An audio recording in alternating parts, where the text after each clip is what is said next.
All right, we're on round number 5, Chicago Open recap. Matt and JD. JD has 3 points out of 4 at this point. I have 2.5 points out of 4. So take it away, JD. Yeah, so this game actually was probably the most instructive game that I played for me. It's the game I feel like I've learned the most from, and because basically it's sort of hilarious because we played. I was kind of I didn't want to have to do this Stonewall, which is our line against this E3 because we don't get the note boom because I didn't really feel like I super understood the ideas. And that bared out in this game because, like, I thought I was crushing. I thought I was steamrolling my opponent. My opponent thought I was steamrolling him. And it turned out just not to be true. After the game, we talked for a while and we both thought that I was crushing. And then, like, at this point where I thought I'd like reached like my maximum potential, when I put in the engine said it was like +4 for white. Like, with an even material game. It was crazy. Do you feel Uh, like you each had the body language reflecting that you had the advantage too? Because I sometimes you can yes. feed off each other. Yeah, it was clear that he was not he was feeling pressure. Mhm. So there's a lot of nuances in this opening that I learned about. So um, you had a stone wall, and we had talked briefly about that, and so we again I repeated this knight h6 line, and I learned a lot about knight h6 and what the real ideas are. Uh, we want to come back to f7 often, and I never really wanted to do that. I just kind of misunderstood the point of why we're coming to f7. I thought the whole idea of coming to f7 was just to prevent this knight to e5. And that's really not that big of a point. And the other idea why I thought that we needed to play this knight to h6 is so that when they ever capture here, we can always take back with the e pawn. And that's true. Both of those things are true, but they're not the ultimate goals of this knight h6 idea. So b3 comes out, and actually have kind of an interesting idea here. So the point of b3 is to play the bishop out, but white should have castled before that because I actually have this kind of interesting idea. We give this check, and if they block with the knight, well, now the bishop's never coming out. And if they block with the bishop, well, I just come back, and now the bishop's still not coming out, and That's I get to cool. hold the bishop. And this is an idea that didn't really occur to me. So this is just a nice little opening nuance. Because if I get everything I got in the game with this bishop on d6, it probably really is crushing. Instead, I didn't do that. I played the knight out to d7, castles, and now I play queen to f6. Again, I'm playing queen to f6 because I didn't want to play knight f7, which is the best move, because I thought takes, and then I'm forced to take back with the c pawn. I didn't want to do that. And I don't want to play this bishop out to d6 because I know white's going to go here, and I know I want to take, and I'm trying to save that tempo. So that's why I played queen f6. But really, I should just come back here, and I'm making sure that this e5 is not a problem. And I mean, this is totally okay for me. This is not an issue at all. I can continue on with my main plans. This bishop's probably going to suck. It was going to suck anyway, and it didn't really get anything great by me holding on to this idea. So I played queen to f6. Can I add one thing? I think you could also play G5 there on move 7 as I another option. so I one thing I have learned about playing g5 is we don't want to do it while this bishop is still here because there's e4 ideas. Which happened to me. Which, well, yes, that happened to you, but it's happened to me in a lot of blitz games, Yeah. and it happened to me in multiple blitz games, and always the rule that I learned for myself is we don't play g5 until this bishop is moved, or without this knight on f7. I do like that rule, yeah. Makes sense. So you need the knight on f7, or you need their dark square bishop to have moved, and then you can get away with that. Because it just gets pretty scary here. I mean, I can play like f takes e4, but then knight takes g5, and I can't. I mean, okay, fine, take the bishop, see what happens. Well, what happens is you get crushed. Yeah, I go got to play. watch our round 2 recap and you'll see, an example of getting crushed with E4. It looks a lot like this. We get bishop to e3. Is that you're getting flashbacks, Matt? Yeah, I am. It's actually, it's hard to watch. Yeah, Back to the this is game, back to the game. yeah. So no, I can't play G5 yet.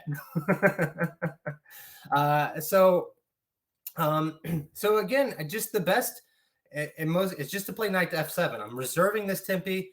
The queen. I always have this idea that the queen belongs in f6. It's because there's one line in the course where the queen does go to f6, And so I have it in my head, it always goes there. That's no, don't, it doesn't always have to go there. So I played the queen out and he takes, I take back and he goes here. And again, I'm like, all right, I got to do something now. I now can't play knight to f7.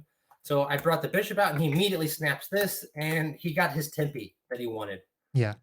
which is not a big deal because he's going to have to spend some tempi getting this knight back. So I castle. He comes back. I play the g5 move. That bishop's gone. I play g5.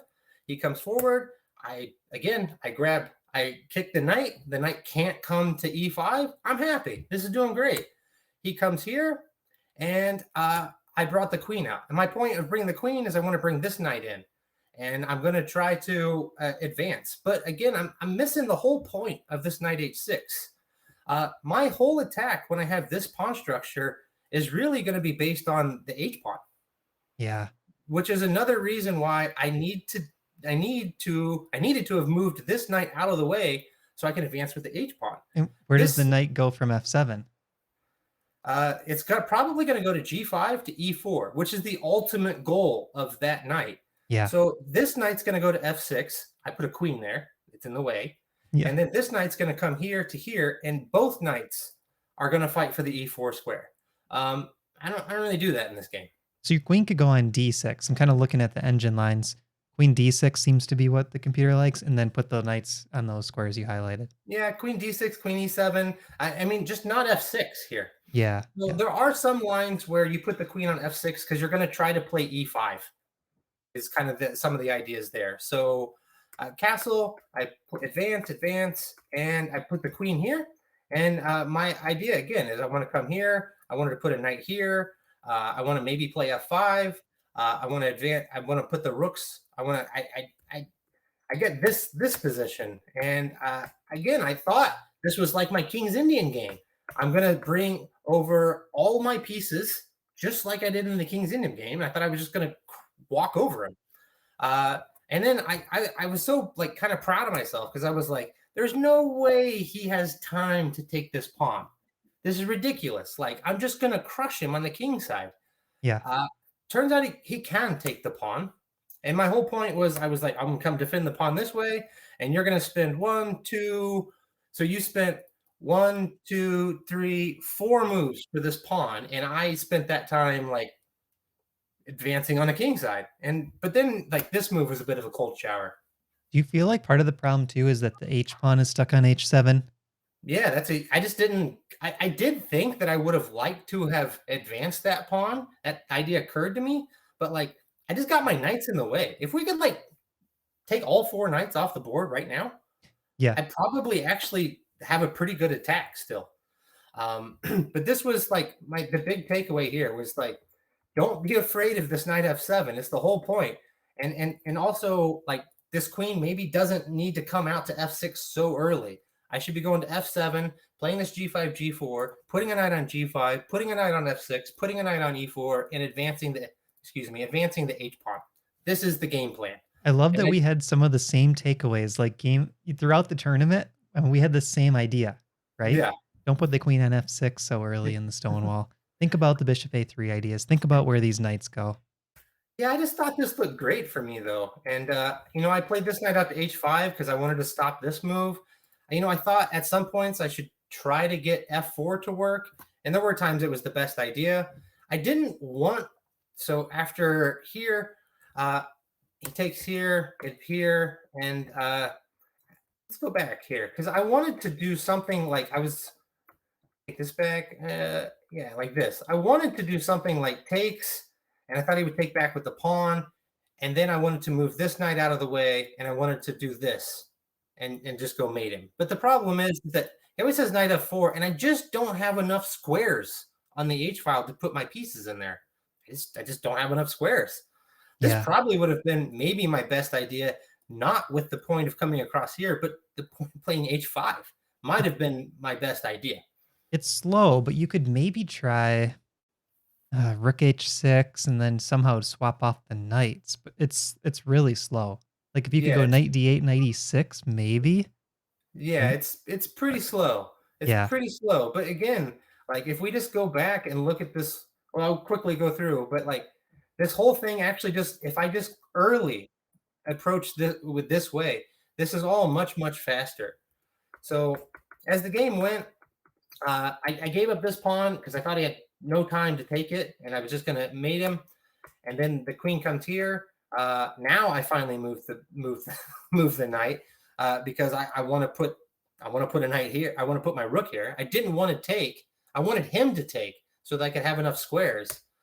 So he finally does take, but now the queen comes and the queen's defending, and I was still feeling like okay. I was like maybe like his queen might actually kind of get in the way and like maybe help me, but it really doesn't. I really have nothing.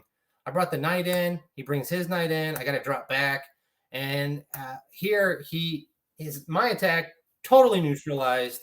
He's Yep. up a pawn, and he's just going to quit this king side or the queen side play that he should have done from the beginning. He did play super passively. All of this defensive stuff he didn't really need to. He should have just played on the king side. So here, I continued to try to make some threats. I moved the king out so I could put the rook on h8, bring the queen out, and then try here, but it's too little too late.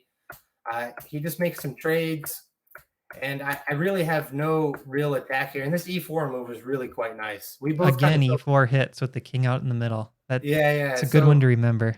I mean, I clearly can't take this way, and taking this way just loses my queen. Mhm. So like, I'm just having to give up material, and I decided like, I mean, in my head, I was like, I've resigned. So let me try to do some tricky stuff. It's not even really that tricky, but it was like the best I could really come up with. He just takes, and I have to advance, and he makes more trades.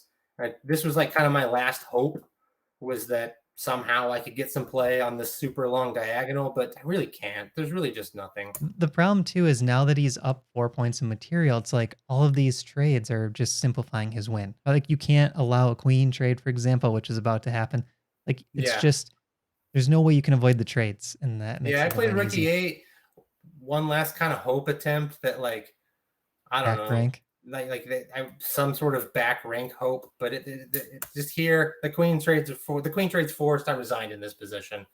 But yeah, really instructive game for me. Like I took a lot from this game, and as weird as it sounds, this might be like my favorite game.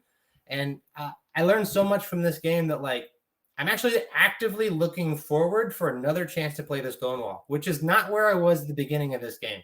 The beginning of this game, I was like, oh, please don't make me play Stonewall. And I had to play one, and we learned that I don't actually understand the Stonewall, and I got crushed. And but I learned from it. Now I'm really so I maybe lost rating and lost points and blah blah blah, but I gained some understanding. So I feel like this, in a lot of ways, this was a win for me. Yeah, I think that's a really good mindset too, JD, to be able to take that game and just learn from it. And it's inspiration to go deeper in those lines and really learn all those nuances. So this game, I faced an expert rated player and he played the Budapest. And again, I Googled this guy before the game. I did see he had a few Budapest games. And JD and I were very quickly kind of going over the move order since I don't actively train all of these lines. We should note that if you guys go back and watch my games for the Mid America Open, I played the same guy, only I had black, and he played the hillbilly attack against the Caracan. That's awesome. Yeah, and I didn't know this at the time I was playing him. You told me after. So F4, this is from our course. Knight C3, and now he played D6. And I was definitely out of theory already at this point. I don't have the moves memorized. Well, Um, D6 is we don't even cover D6 in the course here. So like the Budapest kind of a sideline, so we don't cover that much. yeah, so I think it's more this game. My takeaways were kind of learning some general attacking ideas, and I'll talk about that as they come up. I played bishop to D3, and it didn't really even cross my mind for some reason that he would go G6 because in so many Budapest lines the bishop comes out this way that I just thought like, oh, he's playing solid bishop E7 and castle. Had I known G6 was coming, I don't know if I would have been so quick to put my bishop just hitting that G6 pawn. I He- don't know. What I mean, when I see G6, I just start smelling H4, H5. Right. So I think I'd prefer this on E2. Kind of Hmm. like, if you play a London system against the Fiend Kettle, the bishop belongs on E2, not D3. Hmm. Okay. I think it's small difference though. It was just something where it kind of like surprised me, but not in a good way. It Yeah. wasn't one of those surprises that you could take advantage of. Okay, so knight E2. I did that because I don't want the knight on f3 with the bishop pin. It's a little less comfortable. And here I'm thinking, let's Why try can't you? to So just a question. Like, okay, let's say you do here and he does do the pin. Why can't you just kick it?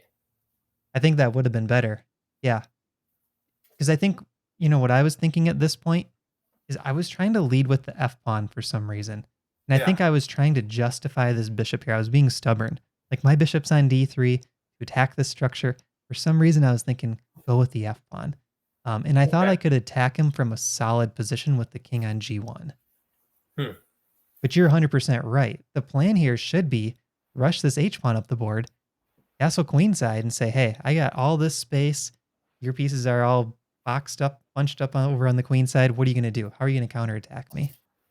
This was definitely the way to go, queenside. So castle, castle, f5. First, I think, big mistake. I mean, the engine's not saying it's terrible, but it was definitely the wrong idea.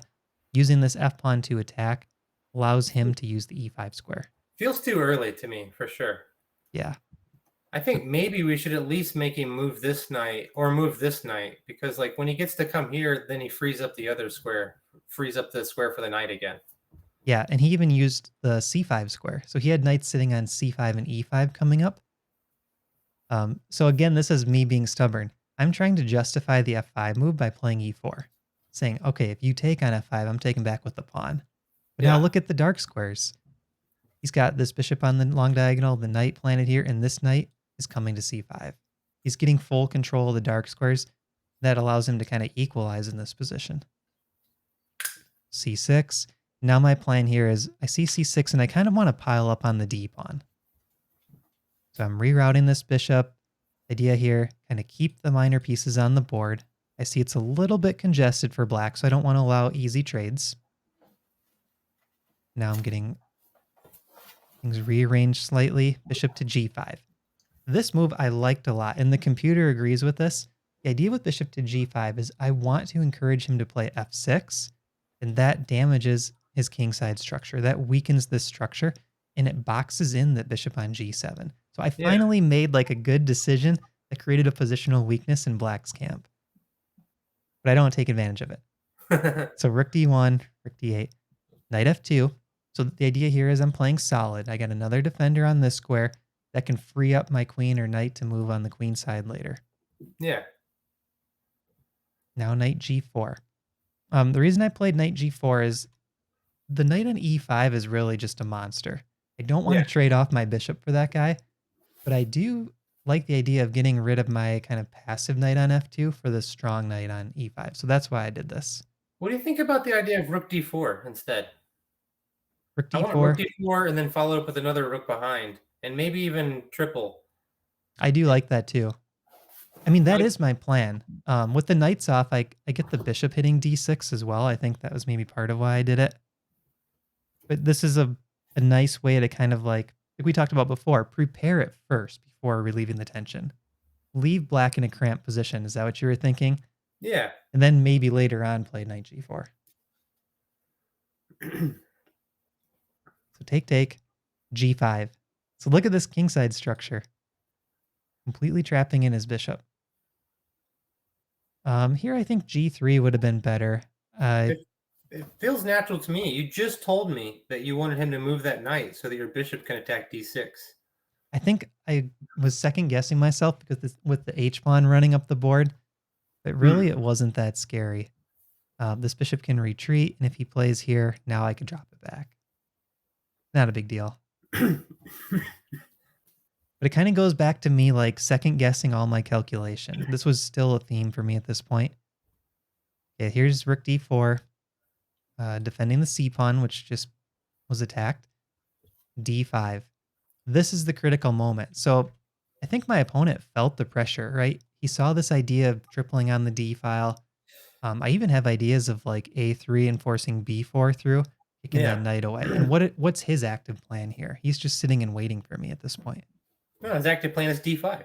Yeah, so he kind of lashes out with d5, and this is an error. C takes d, c takes d, rook f d1. Yeah. All of a sudden, I have the advantage. This is very awkward for black. What does he do in this position? Uh, yeah, I don't know because it's You have some discovery. The knight on c5 seems a bit loose now, and his bishop on g7 looks frankly terrible. Yeah, and I mean you're threatening to win a pawn on d5 yourself. Like, yeah, this is seems uncomfortable. Yeah, for sure. He takes on e4. That is the strongest move. And here, I missed the best reply. Knight takes d5 is definitely best. And when he takes with bishop, I trade a set of rooks, and we get this position. He has the terrible bishop here, and I have the bishop pair, and they can play on the queen side. And I have rook and queen both controlling open files. This is a 1.6 stockfish advantage. Probably more from a human perspective, because I feel like white's position is really easy now. I agree. The only thing you have to think about is the king is slightly exposed. But really, with those pieces controlling all open squares, there's no threats. Yeah, but yeah, again, I think that this bishop, and then you put the other one on f3, and I don't think you had any king concerns. Maybe, I don't know. What do I know? Yeah, so I don't know why I didn't go for that. I think during the game, I thought that this was kind of like the safer route, which is a very dangerous way to think about calculation. Like that burns me all the time, and I need to like actively think about it in slow games. The safe route is not always safe. Like you might just be missing opportunities. I want to foreshadow my next game and say sometimes the safe route is the one you should have taken. Okay. So he takes, I take, trades this. I'm looking at this thinking like, oh, my position feels pretty good. The computer right now is saying like it's dead even. There's no way to crack black's position. But as we start to hit the time control, I start worrying about my king a little bit. The king is open. So I'm just going to fast forward a bit because there's a lot of moves here just to get to our time control. I'm just trying to look for ways that maybe I can create some play. Like, okay, this A pawn's a little bit weak. I was looking for ideas like rook to the 7th, maybe sack and bishop to b3. It never quite worked out. So these pawns all trade off. But look at how solid black is, even though it's a bad structure for the bishop. Yeah. He's solid. Okay, so this is move 34. Move 40, we're going to get a bonus. So there's some shuffling going on. He pins my rook. I block the pin. He pins my bishop. I move the queen. Double attacks my bishop. So you can feel like he's kind of creating threat after threat, though. And I'm getting nervous, like trying to get to that time control. This is move 40, bishop to e3. So we got a bonus 30 minutes each. He plays rook e8. I spend about 5 minutes on this move, JD. I just got my bonus 30. I had like 5 minutes before the bonus. So I had 35. I spend 5 of that right here. I play a move that in my calculation I was very happy with, because if he doesn't find the one correct answer, everything else looked good. Rook c6. If he doesn't find the very basic tactic here, I like it because the bishop is coming here next and I'm controlling everything, and f6 is triple attacked. As soon as I played it, my heart sunk. Yeah. And I tried to hold a poker face because he sat for 5 minutes looking at this move, and I'm trying to like act normal, like I don't see anything.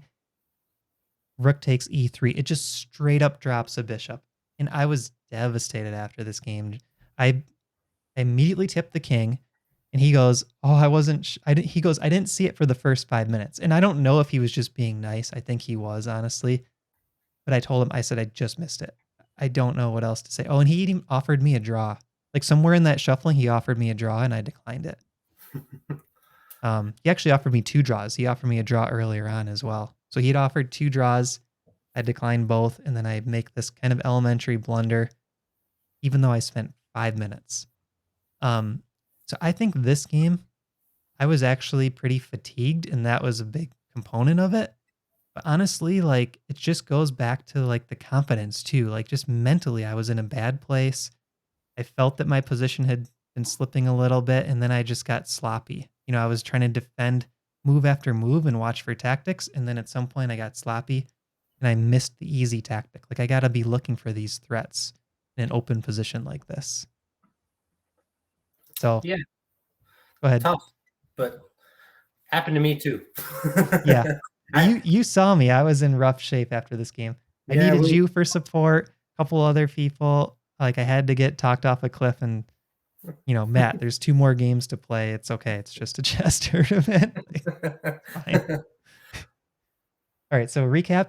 After round 5, I had 2.5 points. JD had 3. And Resta J lost his very first game. I mean, he was looking invincible up until round 5, and he had 3.5 points. All right, so we'll see you guys in round number 6.